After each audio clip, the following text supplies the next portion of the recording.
Ladies and gentlemen, there is a silent river that flows beneath the skin, one that connects us not only to our families, but to something far older, far deeper.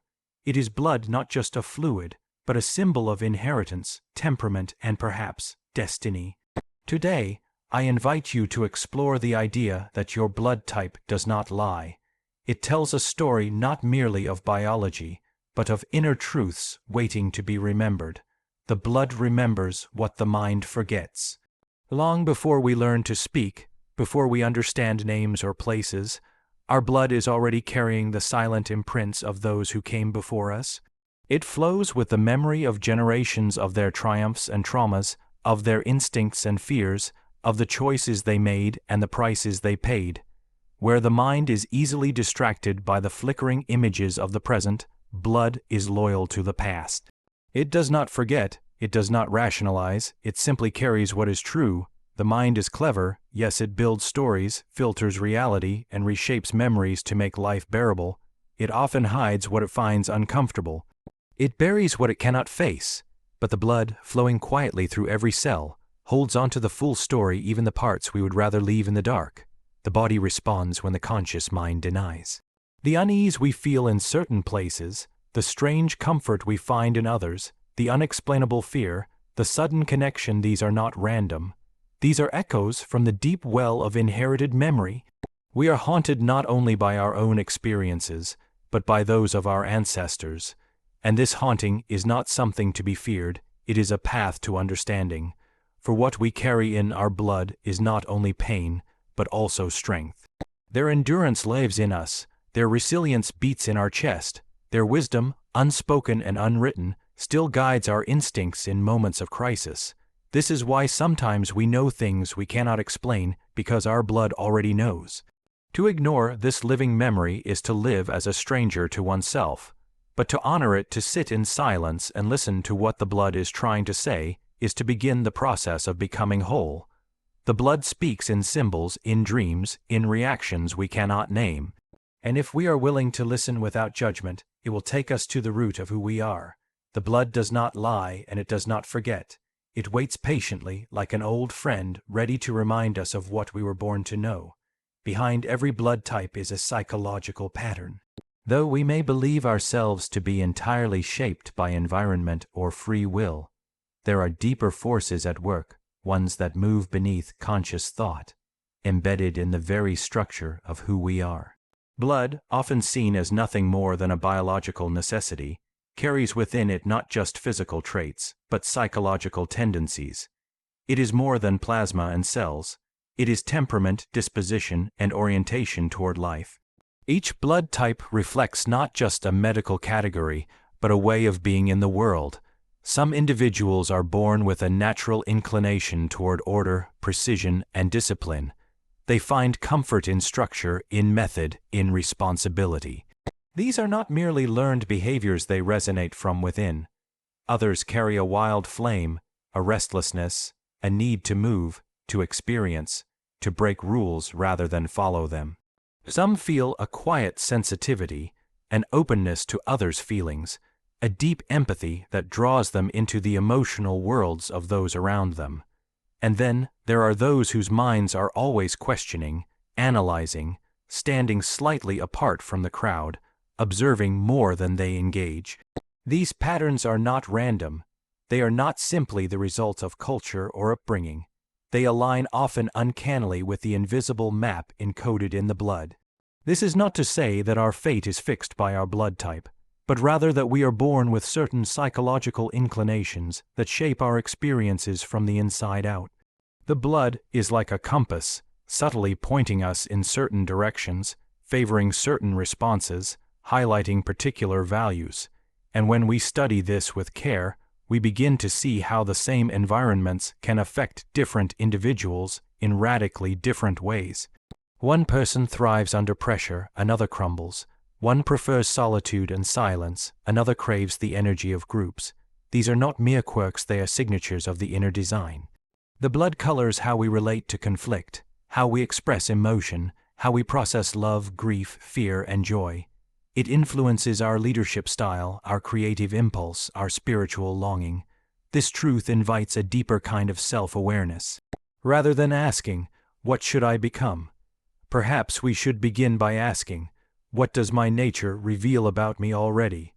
When we align with this inner architecture, when we stop forcing ourselves into roles that do not suit us, a sense of harmony emerges. Our choices become more authentic. Our struggles begin to make sense. We stop comparing ourselves to others and start understanding our path as uniquely shaped by a deeper rhythm, one that flows from within. Blood does not show us who we must be, but it hints at who we are. And to ignore these psychological patterns is to move through life blindfolded, reacting instead of understanding. But to honor them, to investigate them, is to move closer to the truth of the self, a truth that was never lost, only waiting to be remembered. Conflict arises when we live against our nature. There is a quiet war that begins inside us the moment we choose to become what we are not. This war does not shout. It does not spill blood, but it drains our spirit, dulls our vitality, and leaves behind a lingering feeling of being lost, of being out of place, even in our own lives. We are taught from a young age to adapt, to fit into molds shaped by society, family, and culture. We are told who we should be, how we should behave, what we should want. But the deeper truth is that each of us is born with a particular essence, a way of thinking, feeling, responding, and seeing the world that is uniquely our own. When we ignore that essence, when we silence the voice of our inner nature to follow a path that pleases others or conforms to external expectations, we fracture ourselves. The surface may smile, but the inner world begins to protest. We find ourselves drained by roles we never asked for, irritated by routines that seem unnatural, exhausted by goals that hold no meaning for us. The body becomes tense, the mind becomes foggy, the emotions become unpredictable. We begin to suffer not because of some great failure, but because we are living a lie so quiet that it often passes unnoticed until it becomes unbearable. Some people are meant to lead, but spend their lives following. Others are born to nurture, yet are pushed into cold ambition. Some have a soul built for solitude and deep thought, yet are constantly surrounded by noise and pressure to socialize. These mismatches seem small, even invisible, but over time they eat away at us. Depression, anxiety, chronic dissatisfaction, these are not merely mental health issues. They are signals from within, alarms from the psyche that we are betraying ourselves, and this betrayal is not without consequence. When we live against our nature, we become resentful toward others, toward life, and often toward ourselves. We may not know why we feel angry or unfulfilled, but we feel it nonetheless. Relationships suffer because we show up as distorted versions of who we really are. Work becomes burdensome because it does not align with our natural rhythm. Even our dreams begin to lose their color, fading into a gray routine of survival rather than living. To live in accordance with our nature is not an excuse for laziness or avoidance. It is a call to deep honesty, to recognize who we truly are beneath all the noise. It requires courage to break away from the path laid out by others and to walk the one that resonates with our blood, our instinct, our soul. But when we do, something shifts. The inner conflict begins to dissolve, energy returns, meaning reappears. Life, once heavy, becomes lighter, not because it is easier, but because it is truer. Peace is not the absence of struggle, but the presence of alignment. And that alignment begins with understanding ourselves at the most fundamental level. When we return to our true nature, we are not becoming someone new, we are finally allowing ourselves to be who we were all along. In the mirror of another's blood, we find our shadow. When we look deeply into the lives of those around us, especially those closest to us, we often see more than just their faces or hear their words. We encounter reflections of parts of ourselves that we have hidden, denied, or failed to recognize. These reflections are sometimes unsettling because they show us qualities we do not like or understand within ourselves. They reveal our shadow. The shadow is not just the dark side we imagine. It is the whole of what we reject in ourselves, the traits and impulses that we push away because they seem unacceptable or frightening. And it is in the blood, the invisible link flowing between people, that these shadows find a place to surface. This is why relationships can be both a source of profound connection and deep conflict. The blood, with all its inherited memories and psychological patterns, resonates across individuals, creating bonds that are often magnetic but complicated. When we meet someone whose blood differs from ours in nature or temperament, we may feel a strange pull. Sometimes it is attraction, sometimes resistance, sometimes it is both. This is not accidental. The other person becomes a living mirror, showing us aspects of ourselves that are foreign or uncomfortable. They hold the qualities we deny, the emotions we avoid, and the fears we hide. Through them, we are invited or forced to confront our shadow. This confrontation is painful but necessary. Without it, we live fragmented, incomplete lives. We project our disowned parts onto others, blaming them for what we refuse to see within. We create conflicts that feel external but are deeply internal. The more we resist our shadow, the more it controls us from the unconscious, influencing our actions in ways we do not understand. But there is also great healing in this process. When we begin to recognize the shadow reflected in another, we have the chance to reclaim what was lost. We integrate the parts of ourselves that have been rejected, and in doing so, we grow more whole. The blood ties us not only to family and history, but also to this shared psychological dance, a dance of light and dark, acceptance and denial, unity and separation. To see the shadow in another's blood is to be called into deeper awareness. It is a call to compassion for ourselves and for those who reflect us.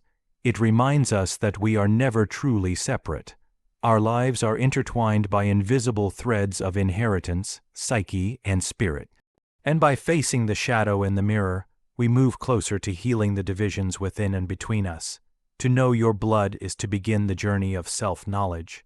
True understanding does not start with the surface. It does not begin with what others see or what the world expects of us. It starts deep within, at the source of our being, where the rhythms of life pulse quietly but persistently. Our blood is more than a life-sustaining fluid. It is the vessel of our deepest identity, carrying within it the echoes of our lineage, the imprint of our temperament, and the blueprint of our unique way of experiencing existence. When we take the time to truly know our blood, not just its type or its medical properties, but its deeper significance, we embark on a path toward uncovering who we really are. This is not a journey that can be hurried or forced. It is a process of listening, observing, and reflecting. It asks us to be patient and honest, to face what we might have hidden from ourselves for too long. In knowing our blood, we come to understand the patterns that shape our thoughts, feelings, and behaviors. We recognize why certain situations stir us profoundly while others leave us indifferent. We see the roots of our strengths and vulnerabilities intertwined in this inner current. This knowledge is empowering because it shifts us from being victims of circumstance to active participants in our own story. The journey of self-knowledge through the blood also teaches us humility. It reminds us that we are part of a larger whole connected not only to those who share our lineage, but to the vast network of human experience across time and place. We learn that our identity is both unique and universal, a single note within a greater symphony. Moreover, this journey is transformative. As we align more closely with the truths carried in our blood, we begin to live more authentically. Decisions come easier, relationships deepen, and our sense of purpose clarifies. We stop chasing illusions imposed from outside and start embracing what truly resonates within. This alignment brings peace, not because life becomes easier, but because we become more whole. To know your blood is to hold a key that unlocks the door to profound self-awareness and personal growth. It is the beginning of a lifelong quest to understand the intricate dance between nature and spirit, body and mind, past and future. And in that quest, we find not only ourselves but the meaning of our place in the world.